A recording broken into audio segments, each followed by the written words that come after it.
ஒரு பணக்கார ஜாதி பற்றுள்ள அப்பா, அவருக்கு ஒரு புள்ள. அவன் தப்பான ஃப்ரெண்ட்ஸ் கூட சேர்ந்து போதைப் பொருள கடத்துறான். அப்படி கடத்தும்போது, அத விட தப்பான ஒரு போலீஸ்காரர்கிட்ட மாட்டிக்கிறான்.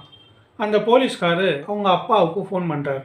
"ரெஸ்பெக்டட் சார், உங்க பையன் போதை மருந்த கடத்தும்போது நான் புடிச்சுட்டேன். இவன எடுத்துன்னு போய் கோர்ட்ல ஒப்படைச்சா, எனக்கு என்ன அவார்டா குடுக்க போறாங்க?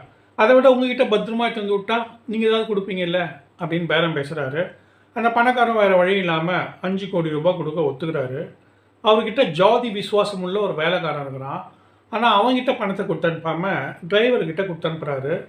அதுக்கு அந்த ஜாதி வேலைக்காரன் கோச்சுக்கிறான். அப்ப அந்த பணக்காரு ஜாதி வேலைக்காரன் தோள் மேல பாசமா கை போட்டு, "ஏய், இப்ப இந்த டிரைவர் போயி அந்த இன்ஸ்பெக்டர் கிட்ட பணத்த குடுக்குறான்னு வையி, அவரு பணத்த வாங்கிக்கிட்டு, இந்த டிரைவர போதைப் பொருள் கடத்தின வழக்குல கைது பண்ணி உள்ள தள்ளிடுவாரு.